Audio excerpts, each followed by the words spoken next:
And but Congressman Brad Wenstrup is a doctor, and he's head of the subcommittee in the House on Select Committee on COVID, the origins and the fallout. And Congressman Brad Wenstrup, welcome again to the Bill Cunningham Show. And can you tell the American people, essentially, why did you conduct 2 days of private interviews looking forward to his public testimony at some point this month or next? Yeah, the private interviews do very well as far as being able to ask a lot of questions, whereas in the others, members have 5 minutes to ask questions, and they know they can just beat the clock. In this case, we have a little bit more time. I tell you, we could have gone 2 or 3 more days, to be honest with you, with all the questions we had. But we still learned a lot. I mean, let's face it, Anthony Fauci was the face of the pandemic, or the government's response to the pandemic. He weighed in on a lot of issues. But in these transcribed interviews over 100 times, just on the first day over 100 times, he said he didn't remember things. But we learned a lot anyway. You know, we asked him about how they came up with the 6 feet of social distancing. And he said it just sort of appeared. Yet I think most America thought that he was speaking with some kind of scientific background on that. But no, it just appeared, and that's what they went with. And we had similar questions when it comes to masks. You know, was there a double-blind study to show effectiveness or anything along that line? There really wasn't. Per se, and of course he changed his mind on that. He said the mask won't do any good, and then next thing you know, people are being told they have to wear them. And you know what? If you don't know, just say you don't know, but you think it might help. You know, but that was never the case. Everything was I know, and you just have to follow. What was really interesting too, so you have the situation of the United States government funding grants that are for people to perform research in Wuhan, China, with coronaviruses, likely doing gain-of-function type research where you're taking viruses, altering them around either through multiple passages through animals or just changing them by kind of working like Legos, if you will. And if you put a more dangerous part that makes it more infectious to humans, that is gain-of-function research. Or if it happens, if you're running it through animals. But that's gain-of-function research as everyone understands it.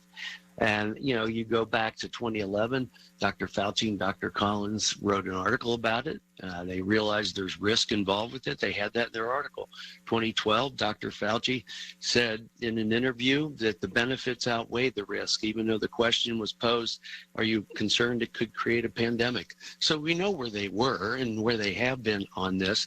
But the process in NIH is there's an advisory board that reviews the grants. Dr. Fauci said, I just sign them. My job is only to sign them after they've been approved. And then we got into oversight of these grants. So, you know, the question starts coming, where does the buck stop with who's responsible for anything? When we said, well, what about the grants? Because we know, for example, EcoHealth Alliance have got a grant to do this type of research in China, was not keeping up with their responsibilities of filing their periodic reports of the progress of their work. But no red flag went off at NIH or NIAID, which Dr. Fauci's in charge of, and no red flag goes off to say, hey, you owe us these reports. And when we asked him about that, he said, well, that's over in compliance, and I don't have anything to do with it. So, you know, he just signs off on grants for research he says he hasn't explored. And then if things aren't going well, then that's not his fault either. You know, we asked about, do you have oversight over foreign labs when we invest and do research? And he said, oh, I wouldn't even know how to do that. So it seems like he's just saying on all these things, that's somebody else, that's not my job. Basically, he says, I was focused on the virus and I was focused on a vaccine. We talked to him about mandates, which he supported. He felt that, you know, well, the more people we get vaccinated, the less people will die. That's what he says. But he admitted, he said, I guess I didn't really, I'm trying to paraphrase here, understand the psyche of America. And I said, no, you didn't. And you took doctors out of the equation, because never was it understand your own health situation with your doctor.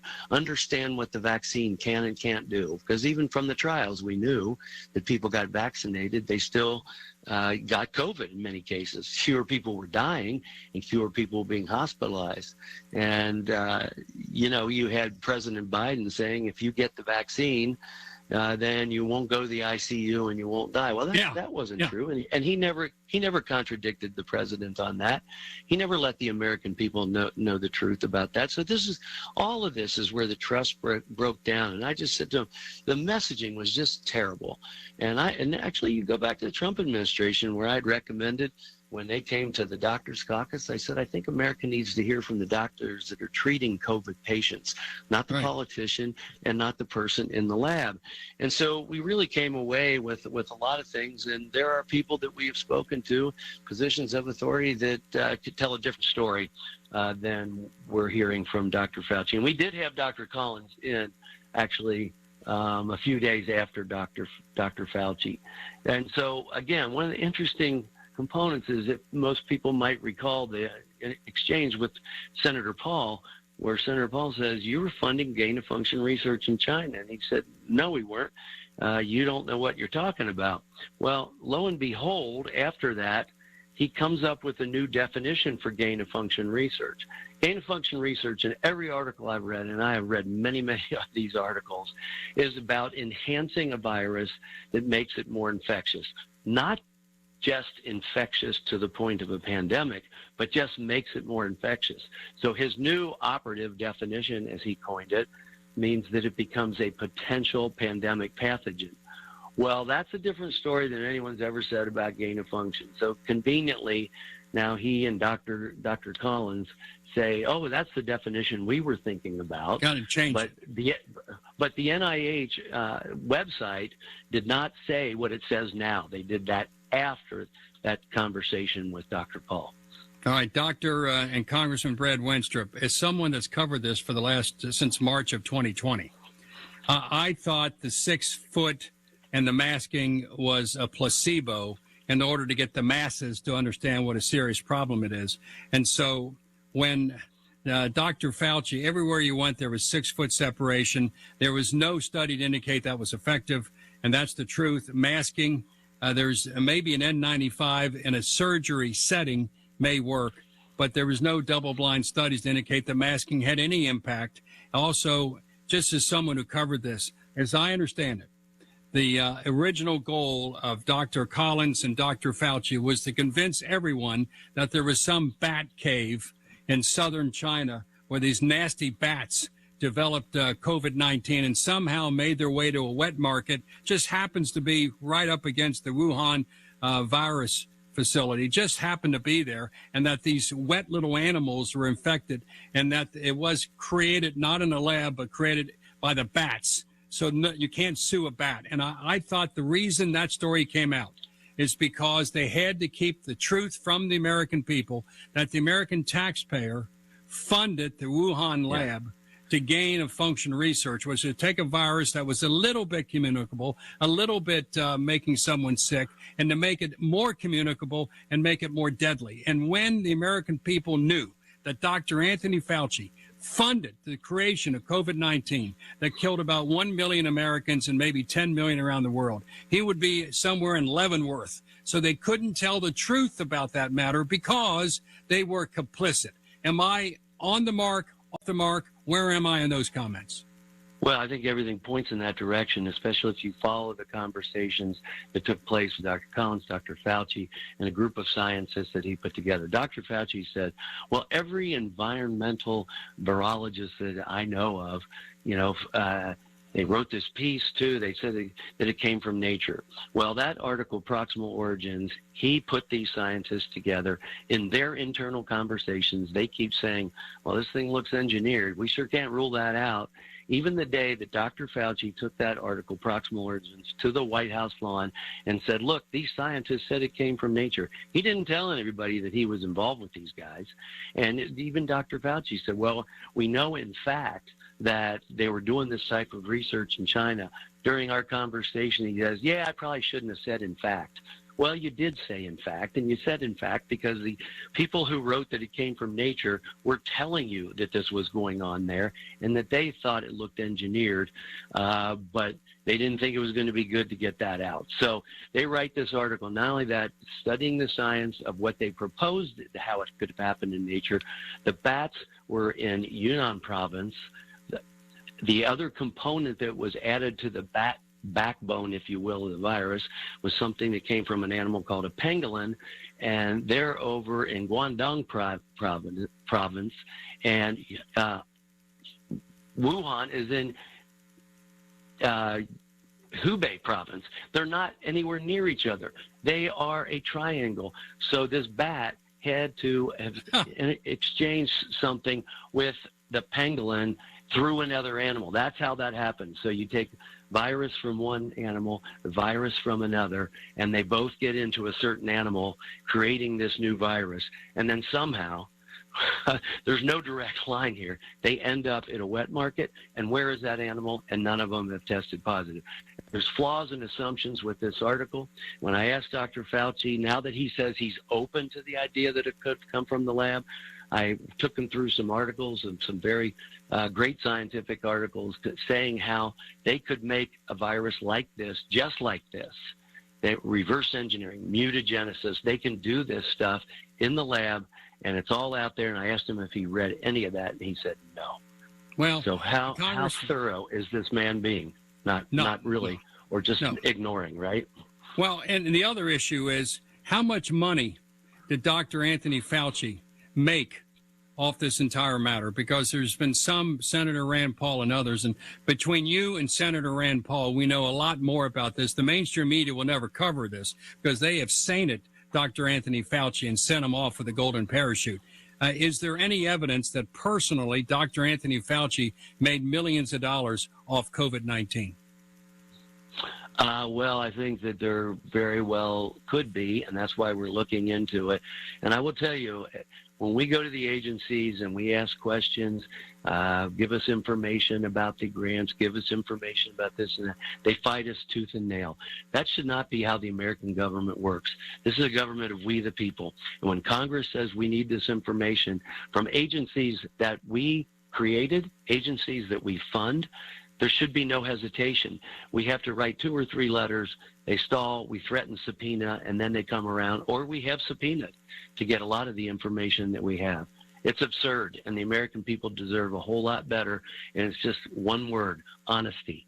And that seems to be missing tremendously from the whole conversation, and there seems to be a lot of people that don't want us to know a lot of different things, and what you just mentioned is one of them, how much money was made, and what is that route?